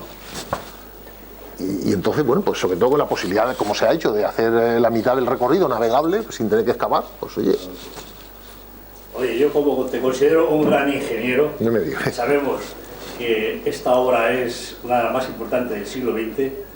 Quisiera saber tu opinión sobre cómo consideras tú la obra de las pirámides, por ejemplo, de Egipto, en aquellos siglos, o, por ejemplo, solamente la opinión. Yo no había nacido, ¿eh? Ya, es la opinión. Estamos ahora con la tecnología, última tecnología de estos últimos siglos. Sí. O la ciudad de Machu Picchu, a 2500 metros de altura. Bueno, de todo eso... Lo cual te quiero decir que, aunque eres muy inteligente, creo que hubo ingenieros más inteligentes que nosotros. Que sí, bueno, sí. Sí, hay estudios, hay muchas teorías. Las pirámides de Egipto hay muchas teorías sobre el asunto. Que si planos inclinados, que si, en fin, muchas, que si rodillos, que si, hay verdaderas teorías sobre eso y bueno, pues verosímiles. Las cosas también grandes. También hay quien dice que le ayudaron los extraterrestres también. Bueno, en fin, hay muchas teorías. ¿Sí? Desde luego no era nada fácil, ¿eh? La tecnología de la época. Solamente por curiosidad, ¿ha habido algún accidente significativo que haya tenido que estar cerrado el canal alguna vez? No lo sé. Que se haya roto alguna maroma de esos aceros. Bueno, eso sí puede ocurrir. Ha dicho que son los cables de los que tiran las mulas son de 1 pulgada, ha dicho 2,5 centímetros, o sea, eso es un señor cable, ¿eh? Pero sí, efectivamente, se puede haber roto alguna. No debe haber sido tan importante como para que se esté documentado en la bibliografía del tema. Yo no he encontrado nada de eso. Pero no me extrañaría que hubiera habido, ¿no? ¿Hay algún canal en proyecto construyéndose, además de estos dos famosos, en otras partes del mundo? Hay un canal seco, que se llama, que no es un canal, es una... Mira, esto que vemos aquí. El gobierno de Colombia, en Colombia, que es es el 5º país productor del mundo de carbón, tiene una producción de carbón enorme y la mayoría del carbón lo sacan por ferrocarril porque los yacimientos están aquí en la zona del centro del país, vamos, del centro de esta parte, ¿no? Entonces lo sacan por ferrocarril y tiene unas líneas bastante potentes ferroviarias para sacarlo por el Atlántico. Pero en los últimos años el principal cliente del carbón colombiano es China. Entonces necesitan sacarlo por el Pacífico, pues no van a sacarlo por el Atlántico y luego meterlo por Panamá. Entonces están desarrollando una línea ferroviaria muy potente también entre los yacimientos y la zona esta que pone aquí de Cupica. Con lo cual, pues eso le llaman el canal seco, pero es una línea ferroviaria que podrá ser utilizada para transporte de mercancías de cualquier tipo. El motor, o sea, la idea que mueve esta construcción va a ser el carbón, pero en el futuro se puede utilizar para contenedores o para lo que quieras, ¿no? O sea, que podrá ser competencia. Pues no lo sé, hombre, cargar y descargar los barcos a los trenes y luego después volver a cargarlos es un rollo, ¿no? Que además es otro barco distinto, porque... La última palabra. Sí. No, esto que se aparta un poco de la ingeniería pura, pero bueno, por curiosidad, ¿no? Si sabes algo. Cuando adjudicaron las obras estas al consorcio que lideraba SACIR, se hablaba de que había hecho una baja temeraria, que iba a perder dinero. De hecho, hubo gente que no se explicaba cómo podía llegar a ese precio, ¿no? ¿Tienes alguna información respecto al presupuesto? ¿Cómo va de ejecución? Si va a ganar dinero, si va a perder, hay litigios. Sí, hay litigios. Hay líos por varios motivos. Primero, por temas de calidad. Parece ser que la ACP ha cuestionado la calidad de algunos materiales, el hormigón que se fabrica in situ. La UTE, el Grupo Unidos por el Canal, ha pedido más dinero al canal. De hecho, en el contrato ya había una bonificación que por cada día, el contrato creo que se firmó en días, 1883 días, y cada día tiene 24 horas, y no importa que sea festivo o tal. Y había una bonificación, me parece un premio por cada día que se adelantara de esa fecha, de no sé cuánto, $200.000 o 2 millones, no me acuerdo, una cifra muy alta, con un máximo de 50 millones de dólares. Y eso no lo van a conseguir, va a ser lo contrario, con lo cual están amenazados de penalizaciones. Los entresijos del contrato seguramente te lo sabes tú mejor, Teodoro, que tú participaste. Está aquí un ingeniero de caminos también que trabajó en... Yo me sé la oferta, pero no me sé, digamos, cómo va. Yo sé que aparte de ir un poco de culo, pues no me sé las cuentas. Quiero decir, yo estoy seguro, desde hace muchísimo tiempo, estoy convencido de que va a acabar efectivamente como un año más tarde, que tiene muchas... están pidiendo mucho dinero, pidiendo a la administración... que van a tener esas penalizaciones también. Creo que efectivamente, como decía este señor, la oferta fue muy baja y bueno, entonces allá ellos. Ellos son responsables, tendrán que apechugar con las consecuencias, pero no me sé las cuentas, evidentemente, ni nadie me las va a contar, ni al final tampoco vamos a saber si SACIR ha perdido mucho dinero o lo ha perdido, eso no lo sabremos jamás. No nos lo van a decir, ¿no? O sea que es así como ocurre siempre. Hasta que no acabe la obra no se sabe lo que cuesta y efectivamente van a tener penalizaciones y van a acabar en los tribunales, Pero bueno, van para adelante. Yo tengo entendido que las previsiones de un año de retraso eran hace ya un año. Ahora es de 9 o 10 meses, están recuperando algo. O sea, pero bueno, ya no, hasta que no acaben no se sabrá. Bueno, todo es sobre el papel. Todo esto es futurismo, ¿no? Están recuperando, efectivamente, están colocando 100.000 metros cúbicos de hormigón al mes, que yo hace años que no pensaba que iban a llegar a tanto, al final están llegando a 100.000 metros cúbicos, pero que se dice pronto. El retraso que tienen, pues, no sé, supongo que se acabará un año más tarde, más o menos. Eso ya. Más, probablemente, puede ser. Porque luego quiero decir que las pruebas pues son también casi infinitas, porque cualquiera comprende que una vez colocadas las compuertas, unas compuertas que pesan 4.000 toneladas, como decías tú, las más grandes del Pacífico pesan 4.300, entonces esas compuertas hay que ponerlas en marcha, hay unas válvulas impresionantes, hay que hacer un montón de pruebas. 1.000 metros cúbicos de agua en 8 minutos, pues fíjate, o sea, eso tiene que funcionar y hay que hacer miles. Había previsto 6 meses de pruebas. Para ponerlo en marcha, o sea que tú añades 6 meses a cuando acabe el último mes de hormigón y se puede ir más lejos todavía. Pues ya lo veremos. Bueno, ha sido una conferencia estupenda y muy interesante, estupendamente documentada. Así que nuestro agradecimiento para el señor don Leonardo del Mier. Muchas gracias. Esto es un pequeño recuerdo.